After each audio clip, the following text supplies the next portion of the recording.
Hi, everybody. Um, Tonight we're going to have our panel discussion, and please give grace. This is my first time hosting any kind of a podcast, um, but I want to talk about the subject of tonight's questions and our panel is those things that we don't really talk about enough. Is what leadership looks like when nobody is watching you, because it's so easy now, like to virtue signal, to put the frame around your Facebook picture, to wear a ribbon, or any of the other things that say you know I'm one of the good guys. But what does it look like to be a leader, to be a queen, when it's inconvenient and when it's hard? So just want to say thank you tonight to the panelists who are joining me, who I know are going to make this the softest landing ever for my first time.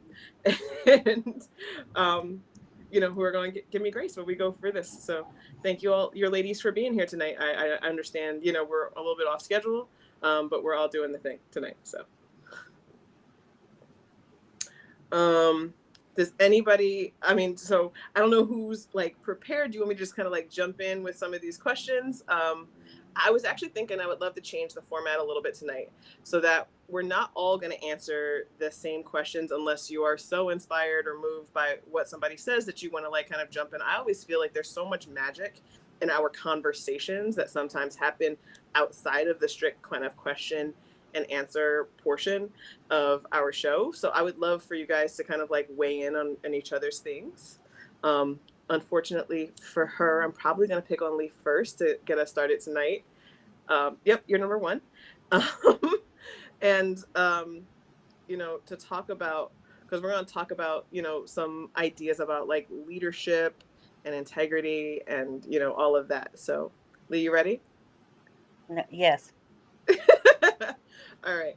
So, my question for you, and by the way, I would like to point out that you are the only person who picked your own questions. So, um, these are questions you should have at least been thinking about a little bit.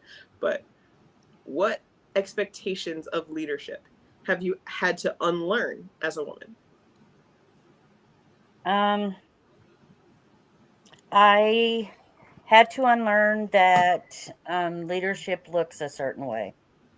I mean, growing up, I think most of the leadership that I saw came from church and women in the church. And I'm from the South, so there was a lot of misogyny surrounding how those women showed up in their leadership roles. So, yeah, I had to learn that it wasn't always going to be polished because we all know that I'm definitely not the polished one. Um, that it wasn't always going to come from a quiet place because, again, the women that I saw as leaders when I was young were women that their husbands told them how to think and where to go and what to do. So I had to unlearn being quiet. I had to unlearn that everyone deserves my respect. I felt like just because they were older than me, I owed them my respect. But then I quickly learned that being able to you know be respectful to me also meant that you deserved that respect. That you couldn't be disrespectful to me as well, right? So as a woman, you know, especially a queer woman, I feel like that the tone it down that women lead from this level but not this level, and I think that's the big thing that I've had to unlearn, that the script that I was given was not the script that was mine. I love that. Like all about finding your own words. That's beautiful. Miss Michelle, um, why do you think that so many of us confuse visibility with value? I think that that's what it's shown. I mean, that's what's pushed on us. Really, that's just what you sort of see. Often, it's like you can be saying something, and then someone else is just like, they're very fly, and, and people are gravitate to them, even though you might be saying the same thing. So I think sometimes that gets get caught up, and people are worried about, well, how do I present? How am I going to show up? Or how am I going to look at me, look at me, look at me? It's not look at me, it's hear me. Let me hear you. Talk to me. Let me hear you. And let's have a dialogue. But I think that we do get sort of caught up in look at me, look at me, look at me. And I was sort of way back, way back in the day when I was just sort of starting to try and get out there and doing it. And I asked someone, it's like, it's like, I said the exact same thing as she did. Why? And an older gentleman who was colorful, he said, well, baby, don't worry about it. He said, say what you've got to say because anything that's fly will catch a hose eye. you know, and he said, and I said, like, oh, he said, but it's not going to last. Say what you have to say because words matter and people will hear it in your sincerity and what you have to do. But we are conditioned to go like, wow, who's flashy, who's this and that. And if they're really visible and if you see them on each and everything, each and every time, somehow or other, you think they're more valuable. I agree with that. I think that's a great point that you you see it's that everything's visual first, right? Oh, she must be important because she looks like this. So she's more important than someone that's over here whose words are better. Mm-hmm. And yeah, I think it's a great Yeah, analogy. I agree. I'm like writing down notes because I love that what you're talking about. So it's not look at me, it's hear me, right? Like it's listen to me, it's see me. You know, um, I feel like that was kind of like what you were saying, and I agree with you. I think it is kind of like pushed on us societally that people who get visibility like are important by default. It's kind of the like the little bit of a conundrum, right? Like when you're successful, you must be good and you must be like better than people who are less successful, which is not, as we all know, not necessarily true. Um, I think we all understand the part that luck and who can play in success. So, all right, Miss Kenesha. Um, Hopefully, this is not too hard. This is a little bit of a long one, but when you think about courage, what does it feel like in your body? And what does it sound like or look like in your life right now? Oh, Oh, you're muted. We could hear you. I can't hear you now. Let's see. Hold on. no, now Can we you heard. hear me? Yeah. Okay, I was muted. I was muted. Okay. So when I think of courage, what does it feel like in my body? And the last part was, What does it sound like or look like in your life right now? and what does it sound like or look like in my life right now? When I think of courage and what does it feel like in my body? When I think of courage and what it feels like in my body is courage feels like strength, courage feels like hope, courage feels like empowerment, courage feels fierce, courage feels like love, self love. Courage feels like just an abundance of growth and push and drive and purpose in my body. And I say that because with all the health issues that I battle on a daily basis, I need courage every day to step out in life to do what I need to do. I need courage to walk every morning because I'm afraid of the pain. I need Mm. courage to eat because I'm afraid of the how my body's going to react. I need courage to talk even now because what a lot of people don't realize is with my fibromyalgia, I slur my words a lot. I can be forgetful. So that takes courage for me to be on here. That's that strength that I have to say, forget it, I got it, I'm good. That's the hope that I have to be able to conquer those things, to be able to push through and show others that it is okay. Um, Courage to me really does mean a lot to me because in order to live my daily life, I have to push through. And how am I dealing with it today? Was that my second part of my question? Mm-hmm. Um, I guess I kind of answered that. I deal with it by pushing through.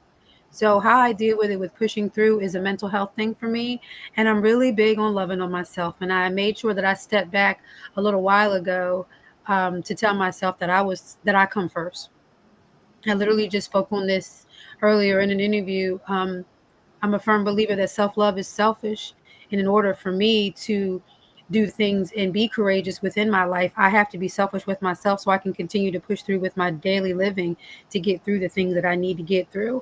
I can't write without the courage to me to push through. I can't talk without the courage for me to push through. I can't eat without the courage for me to push through.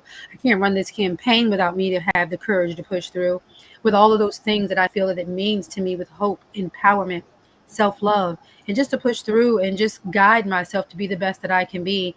And I love showing with courage. I can honestly say, as a mentor, with courage, with the courage that I have, I love being able to show that to the youth, that I am still pushing through and that I am still making it and that I am still going day by day, regardless of how it looks on the outside, I'm still here. I love that. I mean, and that's really kind of like the gist of what I wanted to kind of get at with these questions is like what comes to mind when you hear like when you're talking about leading beyond the spotlight. So like having the courage to wake up every day and push through and be visible in your struggle, like because you're open about that. Like, you know, we all know that, and I assume like we're not the only ones who understand like what you battle with every day getting up. Um, to just live a normal looking life, and then on top of that like your community leadership and advocacy. So I have a question for Miss Kanisha. So, because I battle with this, like taking the time to, give myself space or to say, I can't do something because today my body's not letting me, or my mind, for me, it's my mind gets away with me or gives those intrusive thoughts. How do you push past that? Oh, because you were like, sometimes I feel like I have to, it's okay to be selfish for the things that's going to help me persevere. How do you get through that? Like, how does that feel for you to say, I'm going to be a little selfish today without feeling guilty after you feel selfish, right? So, you know, One of the things that I could say is fibromyalgia is very misunderstood.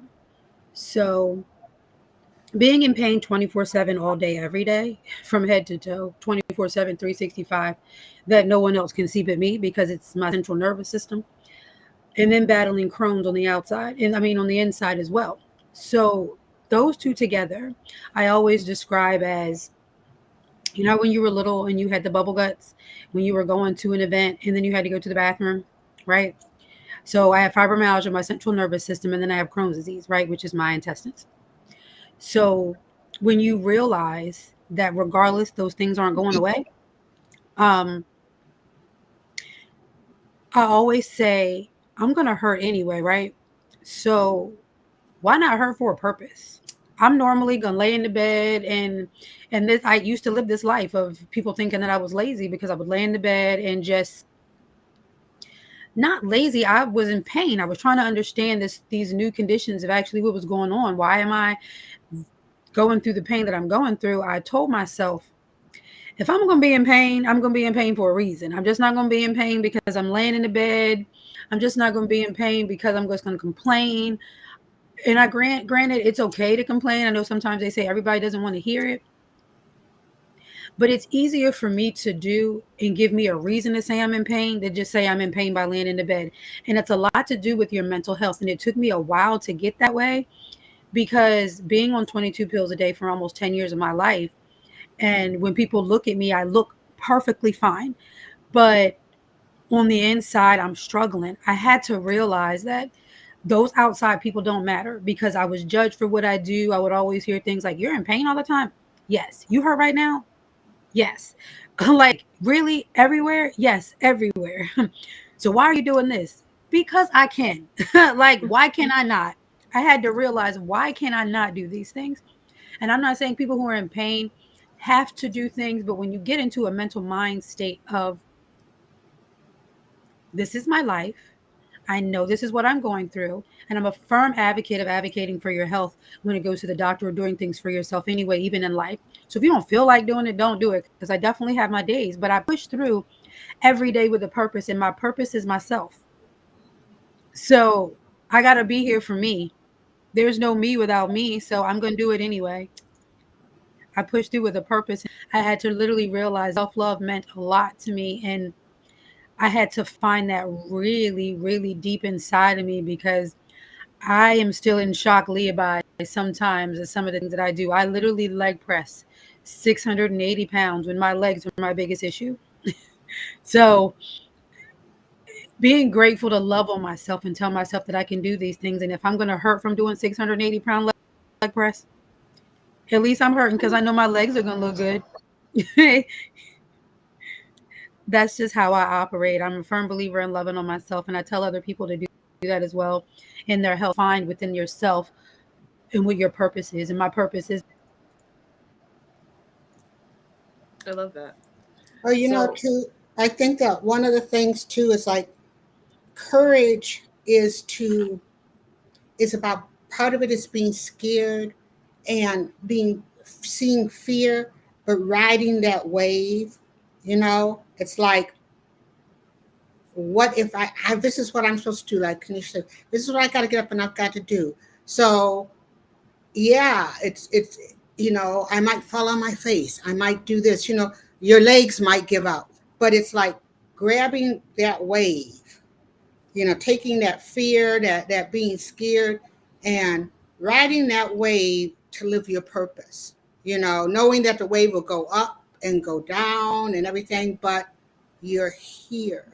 And it's all part of, you see the wave go up and go down, but it's not gone, because the wave started as a raindrop in the sky that came down into the lake, that then became a wave that crested and maybe went down, but then you're back up there again. So it's like grabbing that fear, and you have to acknowledge it. Shit, I mean, this stuff is hard. I've got to grab it, but I have purpose. yeah, I agree. I mean, Totally agree. 100%. Like, and I feel like that what all of you kind of said was that, courage isn't the absence of fear, right? It's action in spite of fear. Mm-hmm. But I appreciate that. Kanisha was just like, nope, no guilt, no thank you. Like, if I'm gonna feel like how I feel, I'm gonna give myself permission to just let that piece go. So I love that. All right, I want to talk a little bit now about like kind of that image versus impact and unpacking like performative empowerment. So I'm gonna start with Miss Michelle. What is one lie about leadership that you've stopped believing? You know what? I don't think that there was any lie hello, this is Pancake. I don't think that there's any lie that I really believed. I just sort of, I looked at it and formed my own opinion about it. People lead. I've been fortunate to see people lead in different ways. And so, I don't think that there's any one way that you're supposed to try to pick up from everybody what you can learn from them. But as I say, to thine own self be true. And as you're true to yourself, that's how you're going to lead. People will resonate with that. But I can't lead like you can, Ariel. I can't lead like Kanisha does. I can't lead like Lee. I can only lead like Michelle. Mm-hmm. And I'm good with it. I love that. And Pancake is too. I'll bet. I mean, because trust me, cats know how to lead. Anybody who thinks that they don't has never had one. All right, Kanisha, when have you caught yourself trying to meet someone else's idea of strength or success, whichever one you feel like is more resonant with you? When have I ever caught myself trying to meet someone else's strength or success? Never. And I'm just being real, because I don't want to be like nobody else. I don't want to have the success of anybody else. I just, my strength is my strength, and the strength that I realize, I always say I've met the strongest woman that I ever know, because everything that I go through is, woo, man, listen, and everything that I've ever been through. Somebody else's success, nah, I want my own. My struggles are my own, and the success that I want is the success I want. I have my own path, and I'm just being real. I have my own path. I have my own. My road is my road, and my path is my path. I don't want your path. I don't want your success. And if the way you got your money, we or the way that you got your lifestyle, or the way that you got your your successes and your attributes and your accolades, that may not be how I want to get mine. I may take some tips and trips from you, you know what I mean? But Mhm. never. No, no, I not love me. that. I mean, I wish, I'll be honest with you, because I caught myself trying to like kind of meet, I guess I would say standard ideas of what other people think of as Mhm. success, and what does that look like? I think especially for me, um, and where and how I grew up, it looked like trying to have it all, right? Like it looked like having the family and the job and like, but not just the job, a career and the education and, checking all the boxes off and then being successful and excellent at all the things equally all the time. Um, and that's hard, right? Like for me, Well, it was so hard. speaking, Go ahead. sorry, speaking of what you just said, I guess, like speaking of it because it goes in the back of my mind. I would guess I would say, when it comes to that particular situation, would be my past relationship, the expectation of you need to have a family, to be together with the father, that kind of thing. Other than that, never. Never. I realized that I don't need that, and I'm perfectly fine. So it just confirmed, yeah.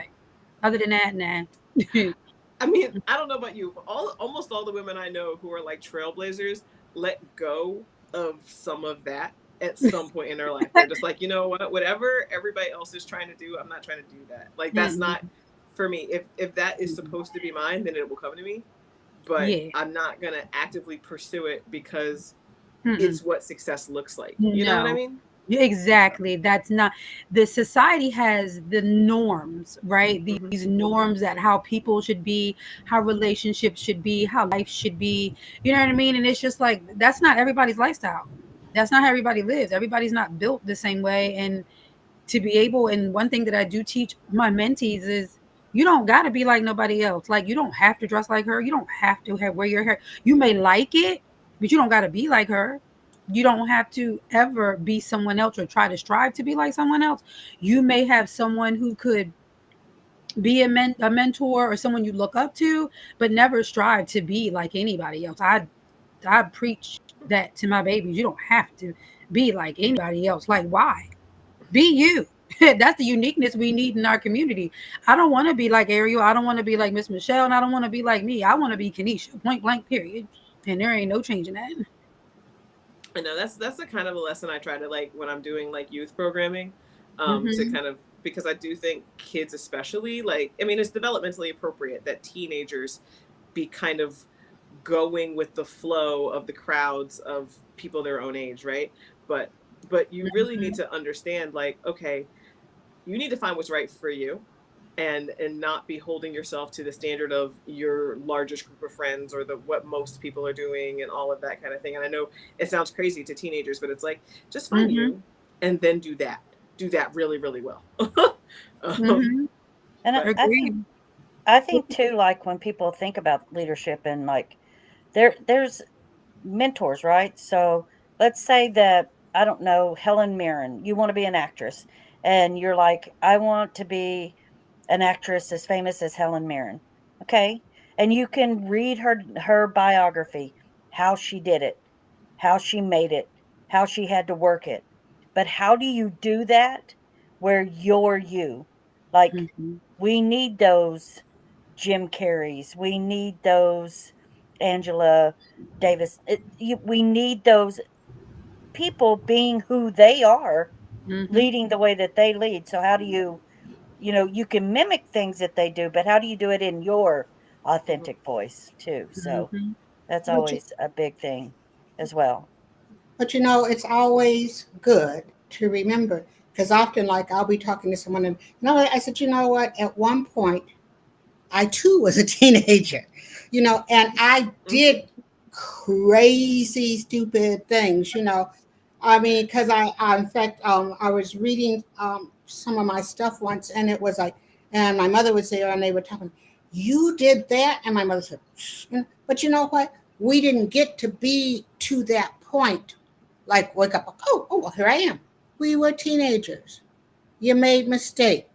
You followed the crowd, but eventually, as you mature and you grow up, you Mhm. find your own way. There'll still be some things that might be similar to the rest of them, but to always remember, I might wake up this way, but I was not born this way. I had to grow Mhm. into being this Michelle.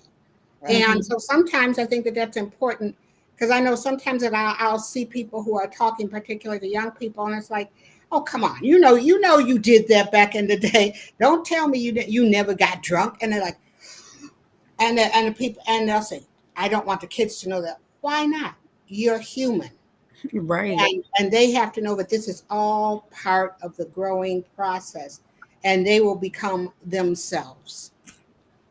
Relatability, Miss Michelle. Relatability. Some of these children need people who are relatable. That's why they don't want to listen.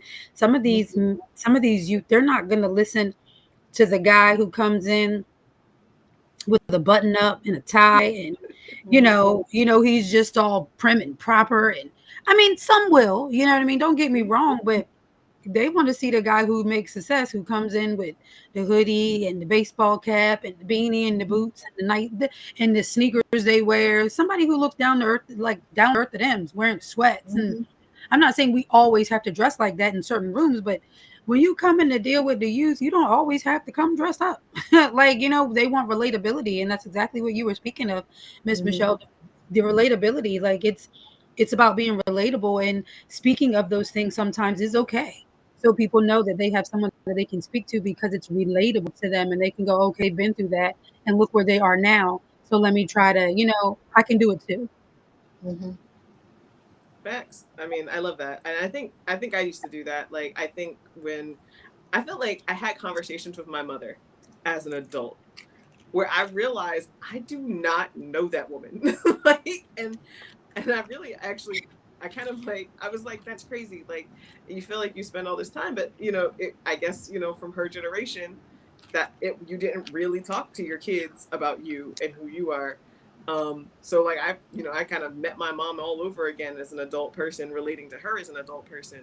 Um, and I think that made me want to have a slightly different. So I'm a little bit more open with my kids. I mean, obviously we try to be appropriate, right? But to say, yeah, oh my god, when I was a teenager I snuck out of the house and I was unsafe with myself, and maybe if I could have talked to my mom about that I would have done different things because I was going to do the thing whether I had the permission and the safety rails that parents give you to do those things. But yeah, I think and my kids were like, what? I was like, yeah, man, I had piercings, I have tattoos, I snuck out, I drank, like I did the thing, I did all the things. You don't have to do them, I got you. Like, check all the boxes off. I did the things, and so you're also not going to get away with it. We should just talk about it. But I do think that that's really important, and I also think that being your authentic self and how you show up with people, it really does. It's like that's another kind of leadership, isn't it? Though, like to be able um, to just be like, here's who I am, and and here's I'm still standing in the front. Like, I'm literally in a hoodie right now. So like, it is what it is. Like, when we talk about relatability. I figured y'all would have grace with me. It's 8 o'clock at night. I've been at work since first thing this morning, and I have never not had a meeting all day today. So those work clothes had to go. All right. I got a question for Lee. Um, Lee, have social media and branding helped or hurt authentic leadership for women? Both. I think you have those keyboard warriors who say things they shouldn't say because they can't back them up. And then I also think that it gave a platform, especially to the BIPOC community, um, having a platform that people and LGBTQ, because we didn't really have platforms to step onto. There was platforms at church or maybe at a civic center, but not a platform where someone that looks like me would be able to hear and see how it relates to people who are not like me. So I think that, yeah, it definitely gave rise to storytelling and how we can show up on on any social media platform. And TikTok's been really great, right? Because I don't know how many times I go on TikTok now where you see like a group of African American women who are in this protest thing that they're doing, that they're like, hey, I know it's crazy, a group of black women, but if you want to be friends with someone that looks like me and get to know my culture, hit like and subscribe or something like that, right? And so it makes you want to follow to see what's going on in their lives. So I think, yeah, it gave a platform to women. It gave us a way to lead by example online, in both a good and a bad way. You know, you got Karens on there who are constantly going, you know, these people need to stay in their lane and these people need to stay in their lane. But I think that good, the ability to be able to story tell and get that authenticity out in yourself when you're having these conversations. This podcast is a platform in social media for us to be able to sit down and talk about our stories, our lives, our practices, what we do, how we show up. I mean, I'm learning so much about fibromyalgia right now and about Kanisha's medical conditions from a standpoint where it's someone who's having lived experience. And when she's talking, I'm like, oh, I have a friend that deals with this. And I definitely, make sure that she knows that we're having the podcast so she can listen to Kanisha, because I think Kanisha's lived experiences will help her with what she's going through right now. So visibility is definitely powerful. It's not the same as value. I just want that to be like a thing. You can be visible and have no value. Um, and I don't think that likes equal leadership. So you don't have to have a million people following you to be a leader, as long as the one person catches what you're saying and actually like learn something from it. So yeah. You know, when you brought up, and I think that this is a thing I find that the branding, particularly in, I would say, in the lesbian community, that it has started to be, which one sometimes, which I find troubling, it has become very heteronormative. Like, oh, you have to be either femme or you have to be stud. And it's like, whoa, wait, when I was talking to someone who said, that you don't really look like you're gay. And I'm going, what does that mean? What? What does that mean? Or what does it mean? And, well, the branding, well, some people are so quick to brand that, well, I'm a stud and I do this, that, and the other. And that they come up with these roles that people are supposed to be, as opposed to it being, well, aren't we women who love women? And Yeah. however you express it, it's all right. But I think that branding, and the thing is, not only do we find our branding within our community, but then others who look at the LGBT community, who meet lesbians, they expect us to be A or B, Yeah. and we are the whole frigging alphabet. I Right. don't think it's a two-lane highway. It's like a super highway. We've got multiple lanes and doing all that. So sometimes I think the social media branding can be harsh and can Can. really set us up to be divisive within our community. It's like, oh, well, everybody wants to get married and wear a big white dress. No, or I have to fix the car. I can fix a car. I mean, you have to look a certain way. So sometimes I think that the Facts. social media branding Hmm. can be It it's detrimental. it sucks because I'm 54, and I remember as a teenager that, like, I had this older lesbian that kind of took me under her wing, and she was like, "Okay, so this is how it works. We got, lipstick lesbians, femmes. We got, you know, butch. We have dyke. And in the middle are these Kiki people. They were Kiki. This is before the song Let's Have a Kiki came out. Um, but Kiki was like What that is? passing, right? They passing was the Kiki people. And I just always like thought that it was so weird that we had labeled each other like that. And then butches dated femmes and dykes dated lipstick lesbians, and the Kikis were with Kikis, and nobody knew they were gay. So I always thought that that was odd when I was younger. And then I was so happy when we moved out of that. We moved like in my 20s, and in my 30s, we moved into this. We don't have to be butch or femme. We're just women that love women. But because now we see the oppression coming back in the LGBTQ community. I mean, here we are again in 4 days. Our rights can be taken away yet Mhm. again. Like, why every 4 years do I have to worry about whether or not I can marry the person I love or be gay? Or do I now have to become heteronormative in order to get a job or to go to the grocery store? So I see that branding going away from we're just women who love women, quit pigeonholing us back to this. I got to be a man and she's got to be a woman, and we have to try and make this look as normal as possible so that people don't hurt us. And I hate that we're moving back to that. But you're right, the branding that you're seeing in the LGBTQ community right now, in the women, the men don't care, No, but no. in the Hmm. women, like we're trying to survive. And so that survival instinct in us is, let's just try and look as much of the part as we can so that people don't bash us. So it sucks. It really sucks. I got y'all know I'm always gonna ask questions because I'm trying to learn, be the best person I can. So what's a kiki? Kiki is passing.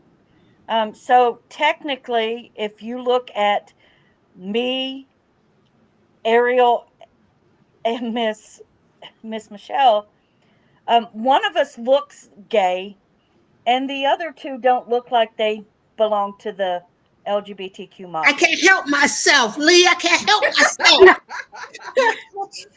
Just saying. Just saying. They're Kiki. They're passing. Nobody knows. They think they're with men, but if they're walking with me, all of a sudden they went from being Kiki to, oh, that's the man and that's the woman. Hmm.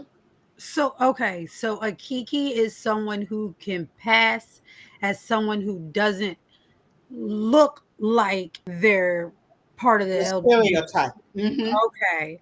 I didn't know that. So y'all know that song that Kiki, does that have anything Let's to do have with a that? Kiki. They're just saying let's have a party. Uh, Hmm. oh, okay. I'm So I learning. want to kind of like I want to ask them I want to ask a follow up question. So I hadn't really thought about that question as we like when we talk about the branding and how it kind of like pigeonholes. So do we feel Mm. like then like all of this pigeonholing that's happening with women as far as like branding when we think about like the trad wives and like and then on the opposite side all of these like kind of like bad moms, you know what I mean, like that the like I'm a whole human person who is doing my best kind of a vibe that you see on social media where it's like do we feel like those kinds of things are also as kind of inherently harmful as the kind of going back into all of these different little boxes that like apply, I guess, more specifically to the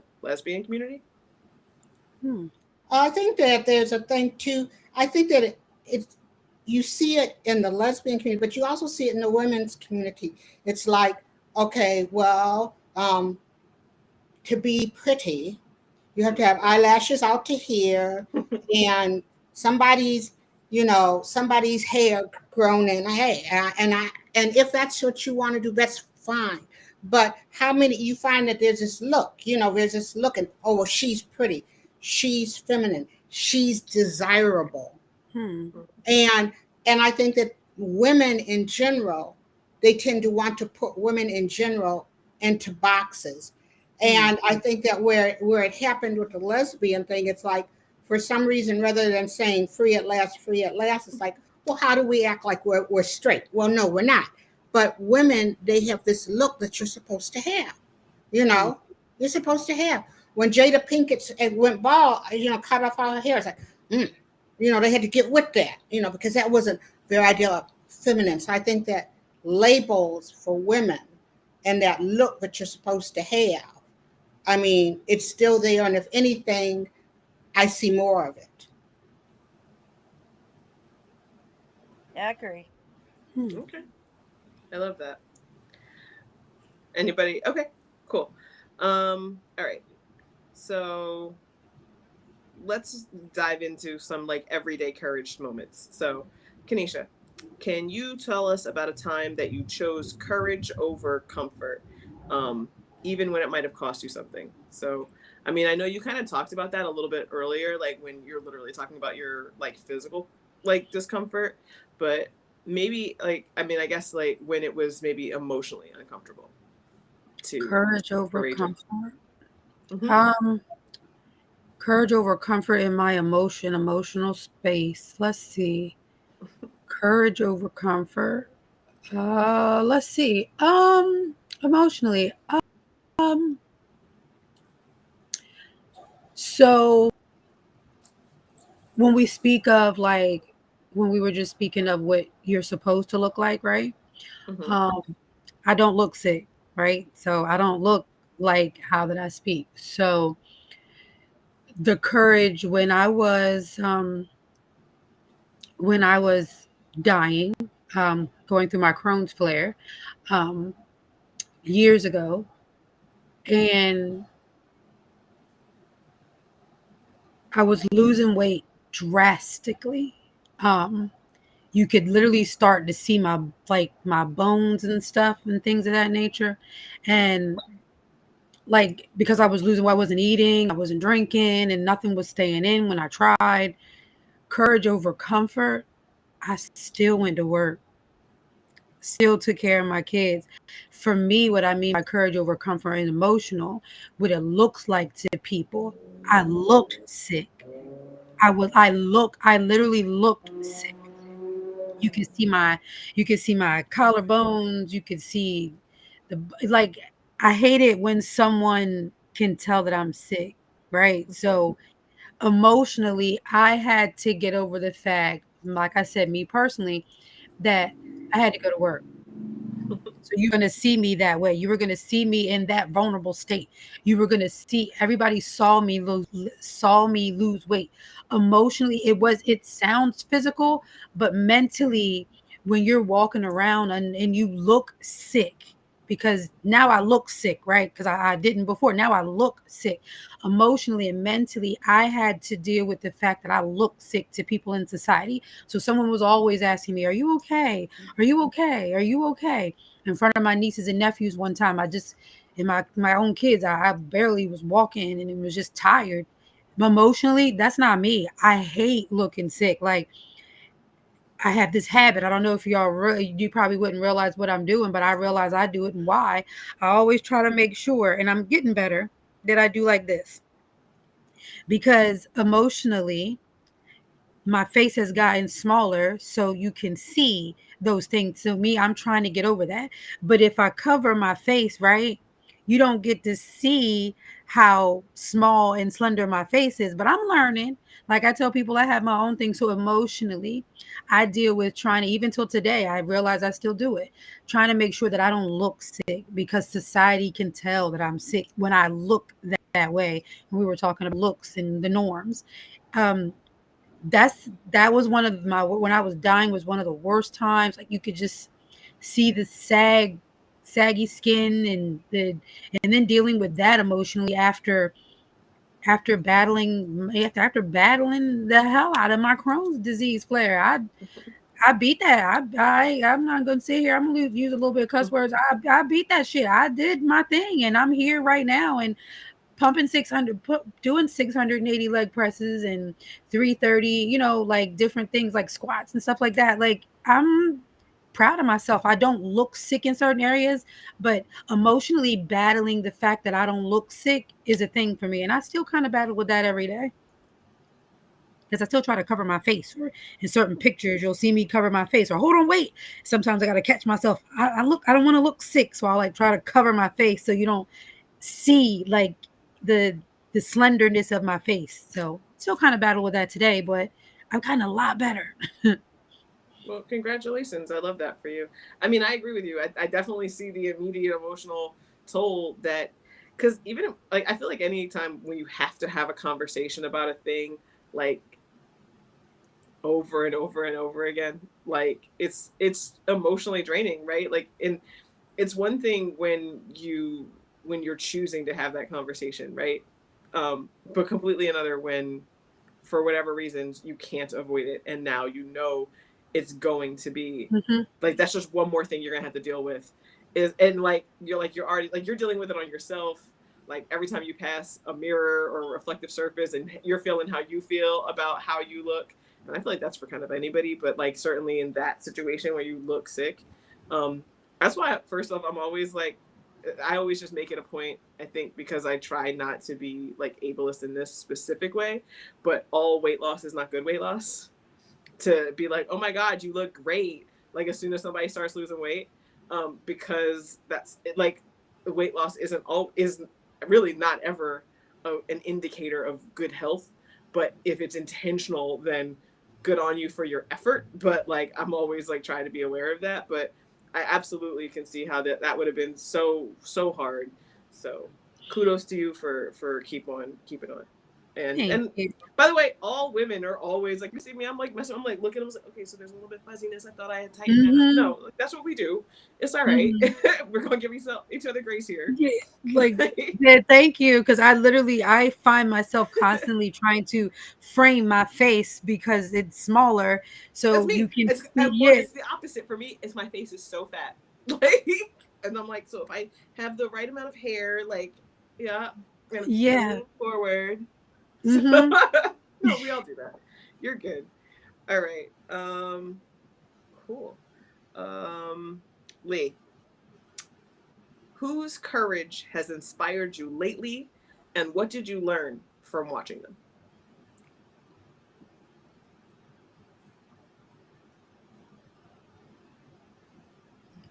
I was muted. You were. I don't know what's up with you and Miss Michelle and all these hard questions. Did y'all get together? I don't understand. Sorry, I had to. Um, but Kanisha, am I wrong? I mean, I feel like Miss Listen, Michelle last me, I'm a time, and high now, five you because they've been tripping. right? Yeah, because I'm like, wow. So, um, I think that lately, I think, okay, we try not to be all political or anything, but I'm going to do it anyway. I think right now I am deeply inspired by the Black women in Congress and in the Senate, and the fact that they are saying the words all of us want to hear because it's what we feel. So they're speaking the truth of Americans, like the majority of Americans. We want to feel safe. We want to feel peace. We want, all of those things. We don't want to have to feel like that if we get a raise, if minimum wage goes to $15 an hour, that our groceries are going to exponential. What is exactly what they did? Everything, the cost of living, the grocery store any more money to get that food in, and it didn't cost the landlord any more money just because I got a raise. You know what I'm saying? So to see these things, and so I think that these are people. So like Corey Bush, Ayanna Presley, Stacey Abrams. I think that they're in the rooms that we can't be in, speaking women's truths. and then our family's truths, right? Because they're not only speaking for us, but they're speaking for our families and for us as well. So um, I, they don't they I like that they're trying to be the loudest voice in the room because I would want to be the loudest voice in the room. And I feel like that they're screaming for my injustices. And one thing that they do that I probably wouldn't do is their voice doesn't shake when they do it. And I think if I was in there, my voice would be shaky and I would be nervous. I think that they are unflinching and they are unapologetically fighting for me. So, and I also think that they are both courageous and compassionate at the same time. One thing that I've learned from Ariel is two things can be right at the same time. You can be compassionate and courageous at the same time. And they are. So they are fighting those systems of inequity and hatred, bitterness right now that if I could make those voices, if I could stand up in those rooms, they're doing that for me. So yeah, that those are who are inspiring me right now and why. Mm, okay, preach on it. Um, I mean, no, I agree. That's a good one.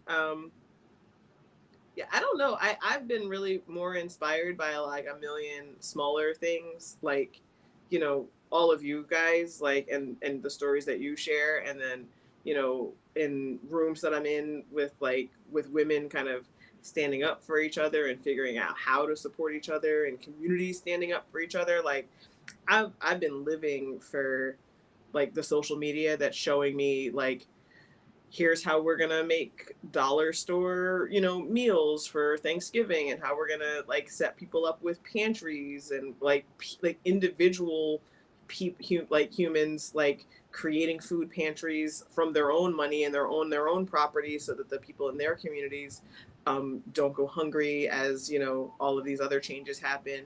And like really how the community is like kind of stepping up has been really inspiring to me recently.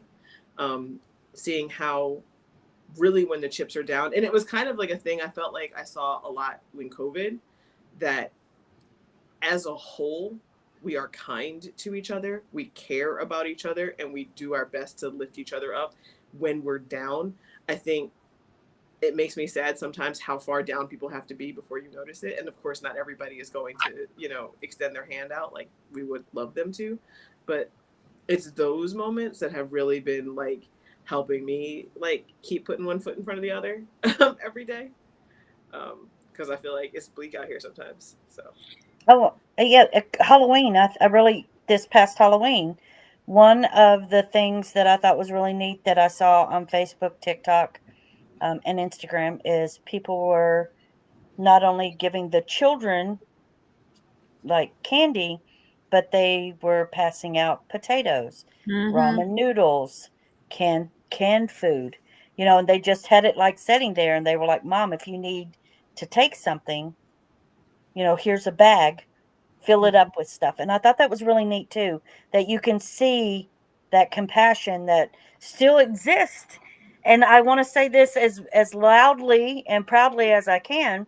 In historically excluded communities where there's already a disadvantage, opening up their pantries to their neighbors. Mhm. That I thought was like so amazing and so inspiring this past weekend. Well, because not because your name is Michelle, although we Michelles are fabulous. I think that I see all the stuff that's going on, but I want to say that when Michelle Obama was on the stage with Kamala Harris, and she said to take our lives seriously, and she spoke up on things that we don't like to talk about. She spoke to men about abortion. She spoke she spoke for me. And I think that there was at a point in time when the way she spoke so down to earth and pulling it together and speaking for Black women and women in general, that inspired me. And I have that speech, I downloaded it. And after November came, I looked at it and, you know, there's work still to be done. And like all of you, I see there were others who heard that and who said, and they're doing that work. And I think that sometimes you need to hear that. Not only hear the words, but then see the action. And we've got people who are out there who are doing it, who's saying that our lives are take our lives seriously, giving people potatoes and ramen, who aren't just like it wasn't just for the moment to be out there on stage, so that we remember that to take our lives seriously. I love everything everybody is saying because, like Ariel said, it's the what I'm loving about what I'm seeing is the courage I'm seeing from some of the people who are just stepping up in our communities, in our neighborhoods, in our school systems, in our in our lives that you just see that are just doing courageous things that we should be doing. I feel like it should be things that we should already be doing. And now we're just courageous enough to go, you know what? We're doing this regardless, and we're gonna go ahead and give out these potatoes. We giving out canned goods, Hmm. and we giving out apples. We're gonna give out things that are gonna benefit society versus the norm, and that's a courageous thing for society and our communities to do as a whole, to be able to benefit. And if we come together and do be more courageous as a country, oh my gosh. Hmm. Hmm. I agree, because I mean, I think the thing to always keep in mind is that to not just sit back and let things happen is leadership, right? To look at how things are and think that they need to be different is, and do something about it. That's what leadership is, right? Like that's what leadership looks like, is Hmm. that when you're like, I I can't unsee it, so I need to undo it, you know? Mm. Um so I love that. Absolutely. All right. And then okay. So I have a question for Miss Michelle. What small oh actually no, I want to change it. How has your definition of bravery changed as like lived your life? As I've grown, I think that Hmm. when it was younger, it was like, you're not gonna mess with me. I'm gonna stand up for myself. Ain't nobody gonna mess with me. Being ready to feel that, bravery was like standing up for myself and not letting anybody walk over me and make sure that they knew I was there. To where now I think that bravery is not only to be that, but also in being that, making space for others, making space like, no, you're not gonna mess with Lee area or Kanisha, because they're part of my tribe, okay? And so that's why I think where bravery went from being about me to Hmm. being about my tribe, my community, and to stand up for them. And I think that came over time. But you start out, hey, nobody gonna mess with me, But then it's like, okay, but if they don't mess with you, is it okay if they beat up this person? No. So that's how I think that bravery has evolved for me. It's I funny that like you that. say that, because for me it was the opposite. Like I had no problem standing up for other people, and I needed people to point out to me, like, hey, you know how like you always got my back. I'm gonna hold up the mirror and show you you're not doing for yourself what you would do for anyone else. Mhm. Um, so Ariel, I'm about to say Ariel, if that ain't me in a nutshell, when I was young, oh, I will stand up for everybody else.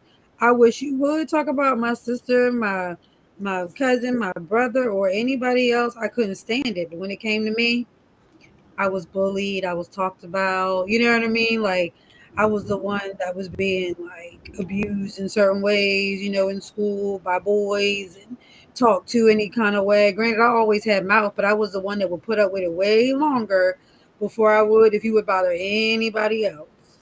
Hmm.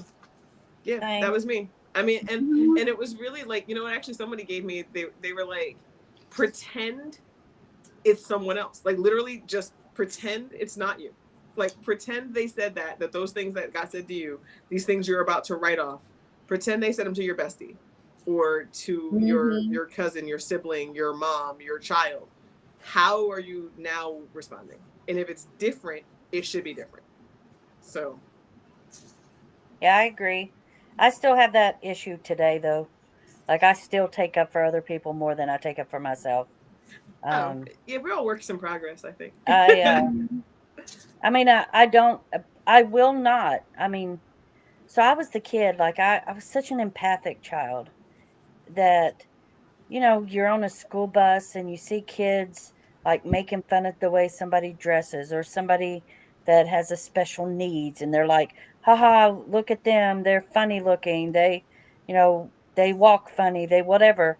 I remember getting into so many fist fights. Like when I went into foster care, they were like, look, you came with banker's boxes full of files just for fighting. And I was like, but it wasn't my fault. And it wasn't. It was never my fault.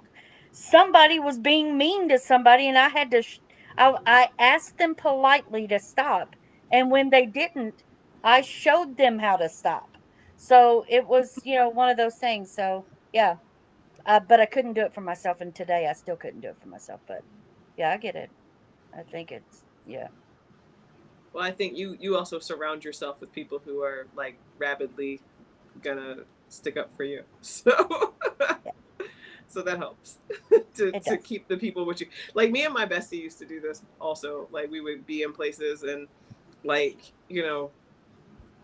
like it for her, well, for both of us, but for her it was her family who would just like, just walk right over, take advantage, and so just having to be there and be like, oh well, you're gonna pay her, like it will be her siblings, like y'all are gonna chip in on that, right? Like y'all are not expecting my girl to come out of her pocket for the whole thing. That would be crazy. Like I would try to diffuse the situation with humor, but for real though, like I'm gonna need you guys to step up. And so I think having the right circle too helps, because I'll be honest with you, if you're surrounded by people you don't want to go to bat for, like maybe they're not your people too. Yeah. um All right, Lee, we're coming back to you. Nope. So I want to ask you a question. So when we're talking about like like courage and all of that stuff, how do you think that we create circles where like feedback and truth, like when we're trying to have like conversations, like if we're trying to call people in, where they're safe and but still honest? Hmm. Um, I think you create these spaces with intention. You kind of have to. So um, it has to be rooted in your fundamental foundation, which, like for me, it's love. Not ego. I am not an egotistical person. I don't know. I'm not really good at patting my own back or tooting my own horn. I do toot those horns that are in my circle, though. I am your biggest freaking cheerleader when you need one. So, um, I think with that intention, if you build your circle with a goal, so like a goal of like growth, um, what is that new trend that's like, don't judge people or whatever it Oh, is? we It's listen and we don't judge. we Mm-hmm. listen and we don't judge. Yeah. So, you build it with that we will listen to each other without judging. I'm not really good at it. I have no poker face. Um, but you build it without guilt. Like you don't want to guilt the people in your circle. Everybody messes up. Everybody's trying. If they're not trying, you shouldn't have them in your circle. Um, I think uh, it's an intention to have conversations, even if they're hard. I mean, we all say, "I want you to tell me if I look bad." Don't. I'm always getting on to people around me because I will look in the mirror as soon as I'm going to leave the house and going, "You were going to let me leave the house with my hair looking like that. I can't believe you were going to let me leave the house looking like that." And they're like, I don't think there's anything wrong with you. And I'm like, I look like Einstein just stuck his finger in a light socket and it came out very badly. Um, I think that if you build that circle that you really want, you take the feedback as love and not as intentional hurt too. So being able to hear, Lee, you need to go change that shirt, or what did you do to your hair, or oh my God, girl, did you brush your teeth this morning? Those kinds of things that would normally like hit differently in different circles don't hit differently in the circles that you're surrounding yourself, because you're surrounding yourself with people who are compassionate about you, who love you, who grow with you, who don't make you feel guilty for being different. Um, being able to admit right and wrongs, feeling safe to be truthful about things. Vulnerability disarms defensiveness, right? So I'm not having to be defensive in these circles because I'm surrounding myself with people who don't make me feel like I have to defend why I'm having a bad day, or why I didn't feel like getting out of bed today, or if I don't feel good. Um, you know, Being able to be held accountable for your actions too, that kind of um, safety too. So, yeah, I mean, safe circles, I think that a safe circle doesn't avoid truths and don't take the truths as hurtful. Like, your circle should not be hurtfully trying to give you truths. I think that they're about learning about each other, holding each other accountable through love, and which and not judgment, right? That love without judgment.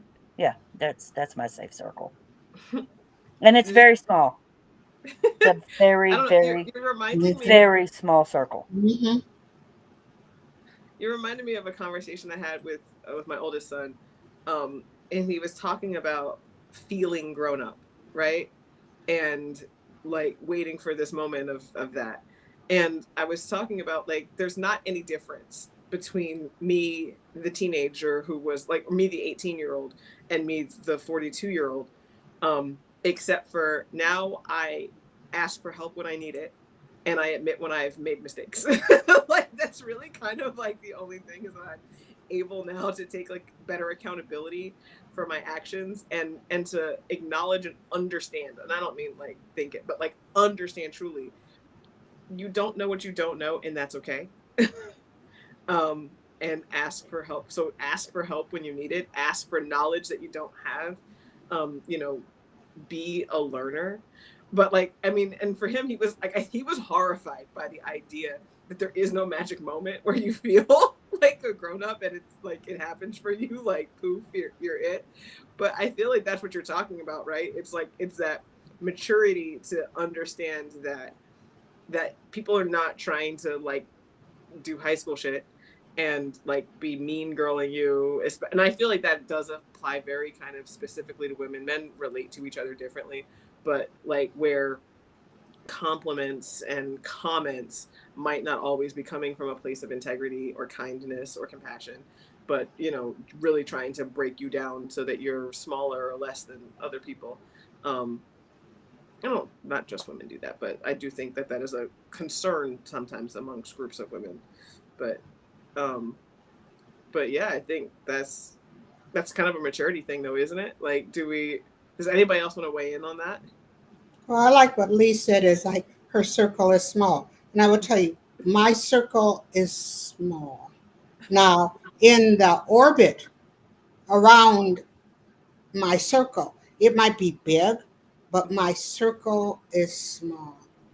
And my circle can call and check me on things as I can check them.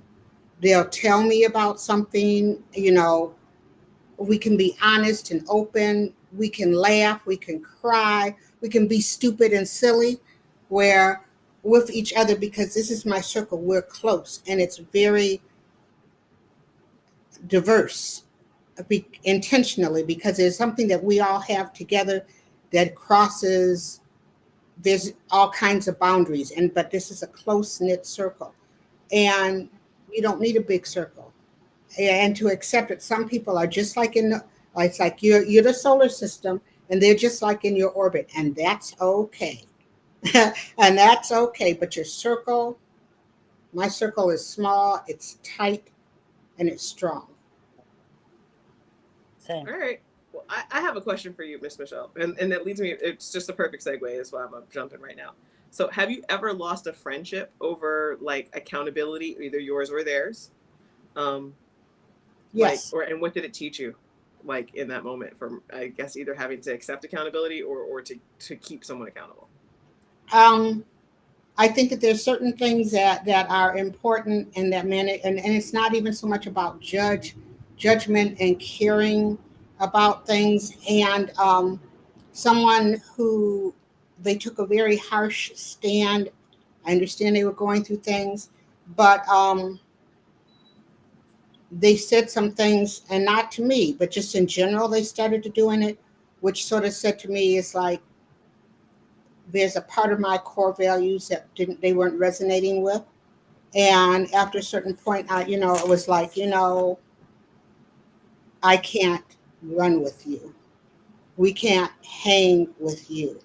I have friends of all different persuasions, and I recognized that they were transphobic.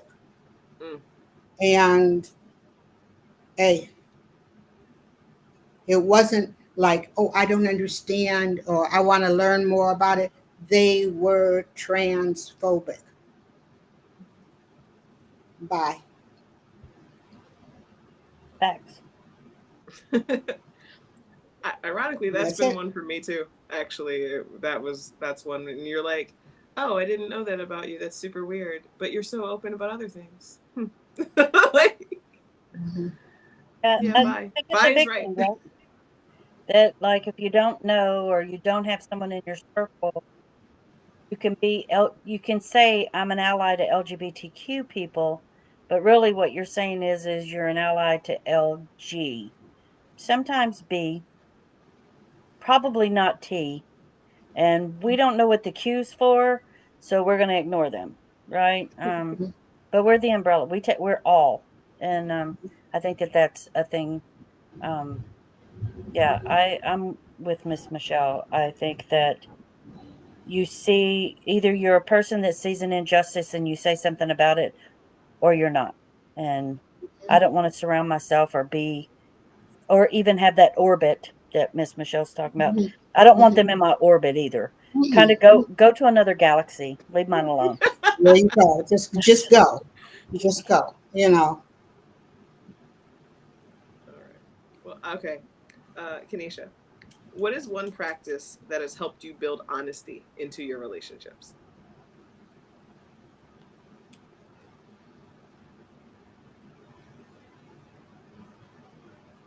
Oh, if you're talking, you're muted. I can hear you.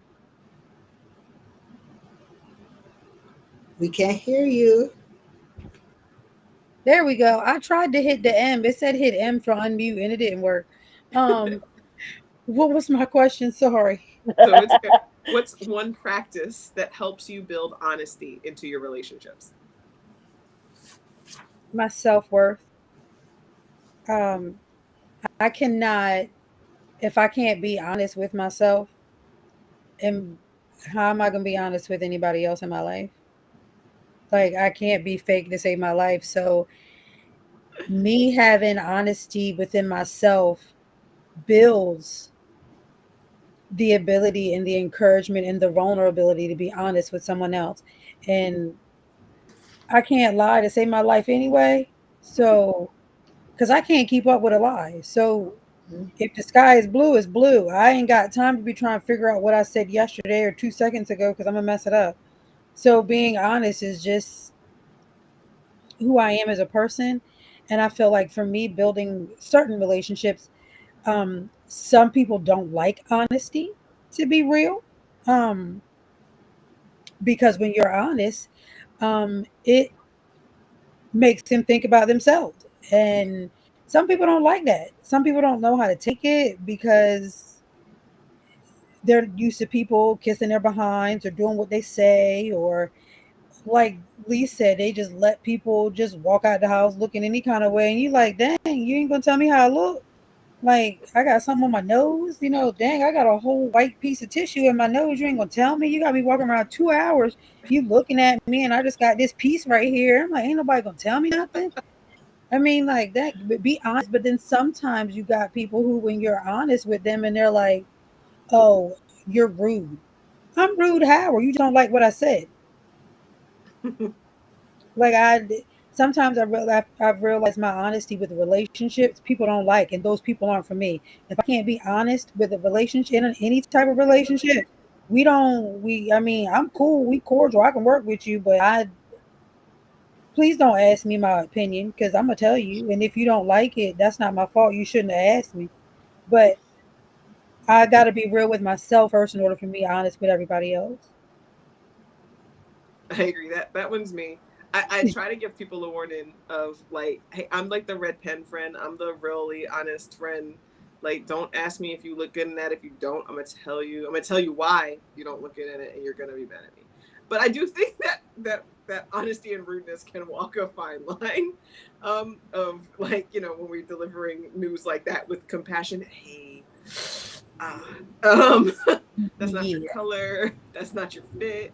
Um, maybe those don't go together. Have we thought about wearing that a size up, a size down? Like that's not for you. But One um of my main things when it comes to people when they ask me, my first thing is, are you comfortable? Like, are you comfortable? And if they go, yeah, I'm like, all right, we'll rock with it. You know what I mean? Like, rock with it. But if you want to ask me, if you go, hey, does this look good on me?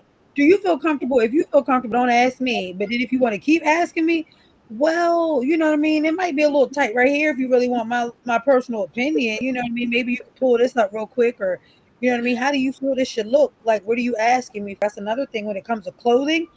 How do you like? Are you asking me? Are you showing too much cleavage, too much thigh? Like, is this too tight, too big? If you just ask me how you look, I'm gonna tell you the truth. I think you look fine in whatever you are because I'm a firm believer in loving yourself and forgetting what everybody else has to say. But if you're asking me a specific question, nah, don't ask me if you don't want to know. But you know what? I think that that's a thing too about being honest with yourself. And if you're honest with yourself, and you like I said, lies too hard to keep it. But if you're honest and that honest comes into consistency, so I would know now. First thing, if I go to Kanisha, first thing she's gonna ask me, well, are you comfortable in it? And which is something I need to be honest about with myself. But then I know that if she gives me opinion, I know where she's coming from. And so and then people know you because if I've talked to Lee and someone came and told me, well, Lee said such and such, I know Lee. And Lee says who and what she is and what she's about. And something won't ring true. So I think that honesty with yourself and who you are, it helps other people have relationships because I can go to Lee, I can go to, I know that what it is, it's based in what you believe. And you ain't gonna tell me, oh girl, you look great. You'll say, are you comfortable in it? And that would give me a minute to think, am I? Okay, and then I'll go, well, actually it feels a little tight across here. And you'll say, well, if you're asking me about that, but because Mm-hmm. she told me how she's going to respond to things. So I think that is really important. Agreed. I am, though, that friend.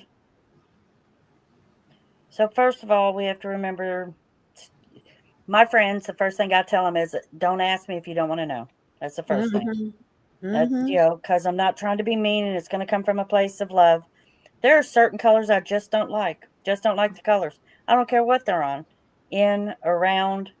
So, you might come to me wearing this nice blue suit that you got and go, what do you think about this? And I'm going to go, I don't like it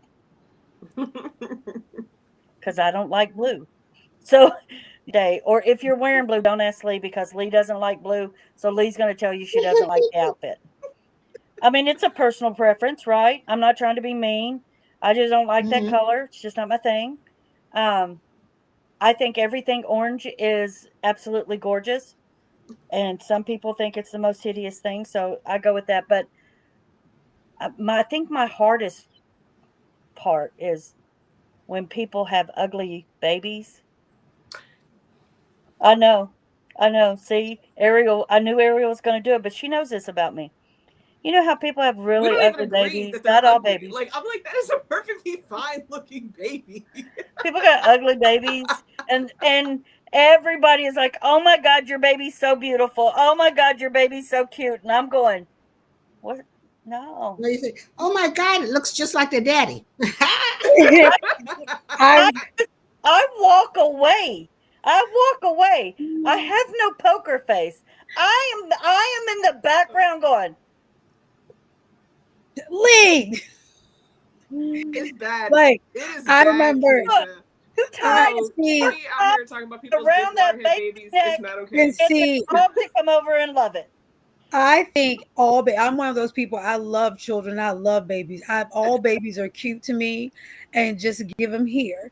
Now, when I was younger, I remember people calling them all now babies. What? Oh no. Yes, they would call them all now babies. It would just be all now. I was like, really, y'all? Like, Yeah. Pets. see, Lee knew what I was talking about. Ariel said, huh? Lee over here goes, oh, now she. Oh now That's let's a shame. yeah. God bless its heart. Okay.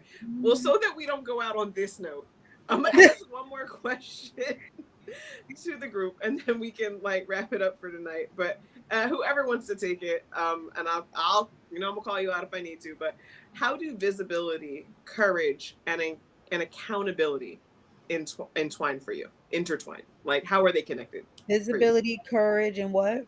Accountability. Accountability. Visibility, courage, and accountability.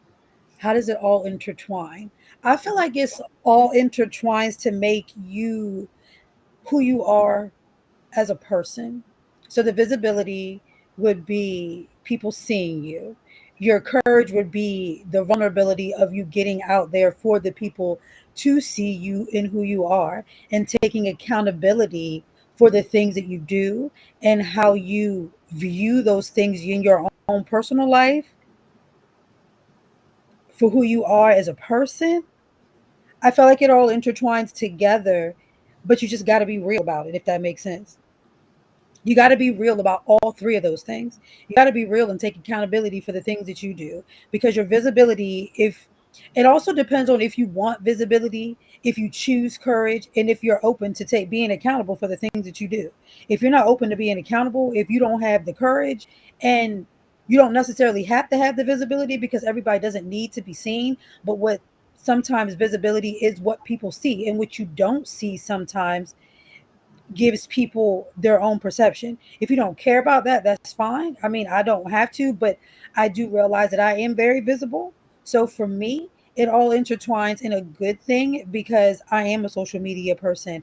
I do hold myself accountable. And I am very courageous. I'm one of the most courageous people that I've ever met. Um, it all intertwines in my life to make me the best person that I can be because with those things they help embody who I am. They show other people who I am as a person. That real raw authentic chick is that boots on the ground, the in the community, the dealing with the children, the fighting for the good, fighting for the good of the people, the loving on the people, just showing everybody that love is okay. We don't got to be rude. It all intertwines for me because it's just all in love, and depending on how you use it, you can intertwine that all in love, and it's me. And I think it's a good thing in a sense for those who want to use it in a good thing, and some of those people who want to sit back, you still gonna have to take accountability, and you're gonna have to learn courage so you can take that accountability. You need all of it to work together. Okay. Agreed. I love that. I think accountability is an act of love because you're holding yourself accountable, you're holding the Mm-hmm. people around you accountable, Mm-hmm. and I think that that accountability, because so many people don't take responsibility for their actions, for their words, for what they're doing. And that accountability, that's really love for me. That you can say, "Oh my God, Lee, I know we just got into a fight. I was feeling anxious. I came at you hard. I'm really sorry. I'm going to work on this in therapy. I'm taking accountability for it. Please bring it to my attention if I seem to be doing, the same bad habits." That accountability, man, that's so much love for me. I really do feel I've lived with so many people in my life in my childhood, that always blamed me for everything and took no accountability for their actions. And I think that surrounding myself with these people that I surround myself now with, that are always holding themselves and me accountable, I think it's absolute pure love. I think that, I think that the visibility, as you walk through life, you're visible. I mean, and you have to think about that. Um, and so some things that you do, it's more courageous. It's like, how am I going to show up in the world? And I think that that sort of leads into accountability, because how I'm going to show up in the world and to be courageous enough to stand for what I believe in and to do it, to speak up and do and be that. A lot of that goes up into accountability. Now, sometimes as you are visible and if you're walking your truth, you're living your accountability, and you don't know who it's going to impact. And you can't go out and go, well, I'm going to go out here and I'm going to do this for that. And I always have a story, you know what I mean? So this is one of the ones that really, really, which kind of, I believe that there are things I'm supposed to say and do, and that there are stages and platforms that I'm supposed to stand up on and be that person, as a Black queer woman, I have to be there. So, and I've done a lot. And often I don't know. I mean, I don't know what it does. But at one point in time, I was going, then he was Vice President Biden was in Michigan. And because of some of the things I did, I could go in the back and see him. And so, I'm waiting in line to go. And a young guy came up to me and he said, "You probably don't even know I was in the room." He said, "But I was a volunteer at a dinner and you stood up." And I was like, and he said, "And you could have counted us on one hand." He said, "But you said what you needed to say." And that day, he said, it made him realize that he didn't have to be in a closet. He could do whatever he wanted to do. And he said, "And look at me now. I'm taking care of, I'm the, Secret Service with the Vice President." And you know what? I didn't mean to do anything. I didn't go in with that idea that I'm going to go in and I'm going to help someone stand up and be loud and proud. But I knew that I had to go in there and say something and that it was important. And that's my accountability. Not just to show up and say, "Hey, give me this," because, and part of it was a fundraiser too. But not to go up there and say that, not because I was just this Black woman, but I just went up there and I was me. And hey, my legs were shaking when I went up there and did it. But I was honest with myself about what I did. And I knew that I had a responsibility to do something to speak up for our rights, not knowing that it just in walking in my truth, it had impacted someone who years later, and no, it was a dark room. I hadn't seen him. I hadn't seen him and couldn't have paid. And I thought that I was going to get carted away when the guy came over to talk to me. But if you walk in your truth, you're courageous. You're visible, even if all it is you walk into the mailbox and back, but you're visible and someone sees you out there. Oh, they might know, have seen you talk about your illness, and they go, "There she is out there, and look at her legs. Shoot, I could do that." You are accountable for yourself and how you're living, and someone, as you're visible and you're out there and you're courageous enough to get up each and every day and go out there, you don't know who you might change. And that's part of your accountability. Your accountability to yourself, to this life each of us has been given, and what we're supposed to do. Wow. Thank you so much for sharing that story. And thank everybody here on the panel for like all of these words, this about integrity, leadership, and legacy. Because I do think that's what you're talking about is how sometimes just existing, being a good person, standing like, you know, being a leader, like having without trying to make direct impact, you do.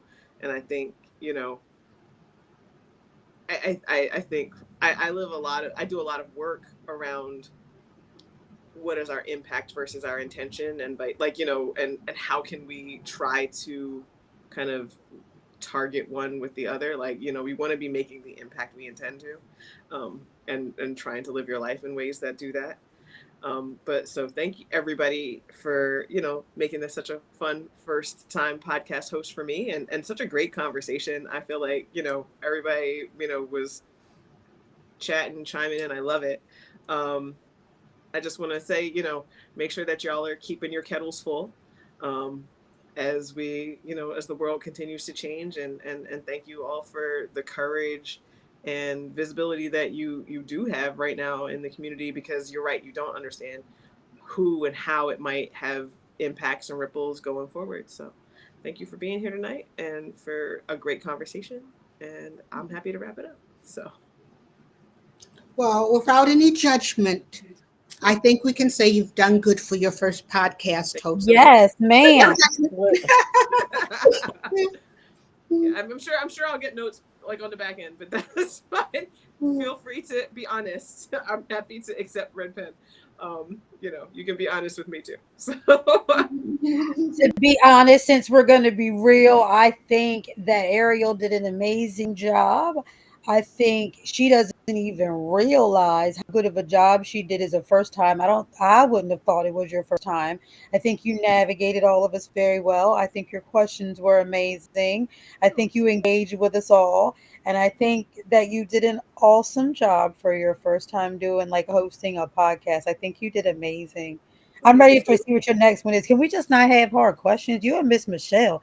Lee, can we I want boycott to the know. No, you questions? don't even know. I want to like dive in. Like my Mhm. personality is I want to know all the things. I want to know how you think about things, and so that like I'm Mhm. interested. I'm interested in how people think about things and how they approach, and I feel like I learn from other people all the time, like, and y'all are so different from me in ways that I love, and love getting to know about you guys. So yeah, it's hard for me not to ask the hard questions, because like I really want to I want to deep dive into who you all are, and I want y'all to be thinking hard about how would I answer this, how would I explain this or express this to somebody, you know, and I want to Well, know all the good stories. What's I up, think Nat? that's what's really good about what I thought. I think that it is good because you allowed us to grow and to talk about things and expand on things and go Mhm, back and forth amongst each other.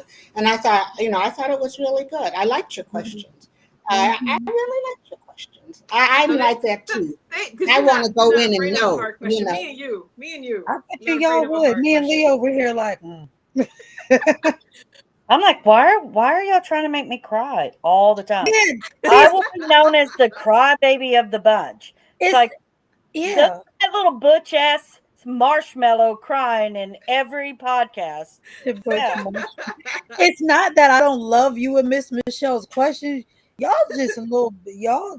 I be like, dang, I ain't say I want to go that deep right yet. Dang, like I man, like want I ain't dinner want to talk first. about that. Like, can we get cookies first? It's like, Yeah, I need You know yeah. what? I got you. How about I know we were just talking about getting all together, so I got you on some cookies when I see you in person. When we gluten free and vegan. gluten free and vegan. Yep, I Gluten-free and Yeah, got vegan. you. Does it I'm have gonna to be be. a cookie? Can it be like a lemon bar or something? Because I feel Yeah, like there's I could do lots. like a listen, I love baked goods. I just can't have good ones no more. They all taste like cardboard. You know No, what I I don't mean? play Like, games. My oh, you brother's don't play vegan. games? Okay, so No, they're my gonna be brother is nice a and vegan, soft. and so my my soul food, because I don't just try to substitute out like every stupid ingredient. Like I'm like, okay, so what cultures make a thing that is like vegan, Right. and Okay. how can we find some dessert, some Well, good can I stuff? get a brownie? I can probably, yeah, Yeah, I mean, yeah. I get walnuts in it. Like, can I get nuts? Like I You ain't can had a. get some. I mean, really, how else are you gonna like? It's probably gonna. We're probably gonna end up having to do some cashew cream in there anyway. So I might mean, as that's well. like, yeah, that's fine. So I can see us now at the award thing, just if we all decide to go, because I know I'm gonna be there. But I'm gonna be the one eating the brownie, like sitting at the table. Where you get brownies from? Mind your business. Mind your business. My We're purse. going to I be at the can't table say that it popping will be. open Tupperware, and Yeah, people are going to be we're gonna like, be at the table are popping those, tip over here. You want a brownie? You want a brownie? are those special They brownies? will not be special brownies if I'm They making are special to us. Go Yeah, about your business. exactly. They special to me. No, you can't have a brownie. Somebody want one. No, you can't. They're mine. I need all of That's them, and I'm driving hilarious. back to Salisbury with them. I should say I'm driving right back to my area with my Do we brownies. know who's the next host? Yeah, who's the next host? Who was first? um, Meg. Um, Was it Me. you, Lee? I thought it was It Peach. was. No, It it was was Peach. Pete. Peach. I Oh voted It for was man, Peach. Peach, and Peach is typing. no, it wasn't Pete. Was it Peach or was Yep, it? It it's was Smack. Peach. It was Smack first. It was Smack. Smack it was was first. Smack. Smack was first. So Peach just said in the chat that she guesses it's her. So Peach Peach will is be the the next next. host. You know what? Yay! Let's not play. Peach asked them hard questions too. I know. Well, that's Lee, okay. we boycotting. No, you won't. No, we're Queen Cotton.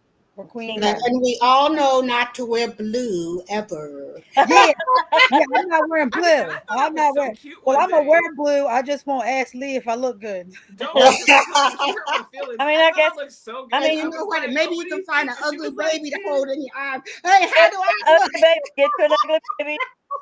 She was like, "Eh." I mean, blue's not my favorite. I was like, "Okay, what does that got to do? Do I look good?" Do I look good or not? Dang.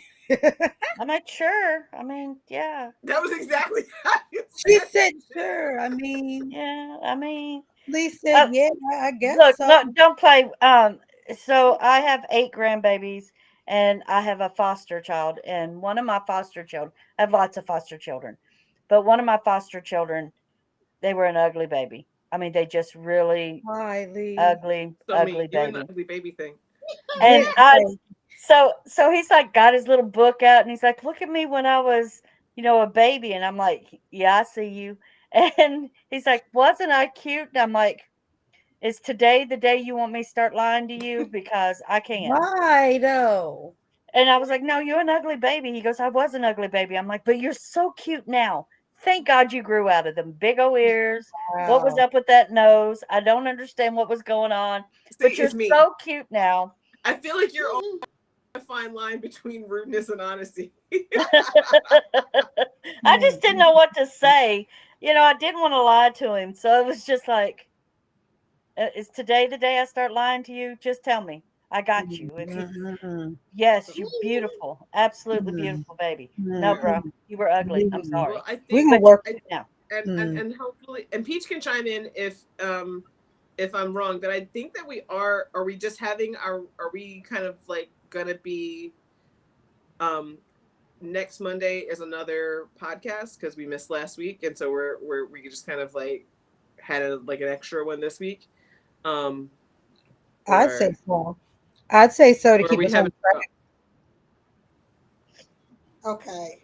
we're she typing, so let's see Miss what we Michelle put off something today for something else. Well, um do we because really I do a podcast. I do a podcast, and I'm interviewing throughout the week. So I put off what I was going to do today for that. So I sort of have a schedule of, okay, we were supposed to do last week. So then this week was my open week to like build up mine, and then next week I would have for you. But now I'm sort of off.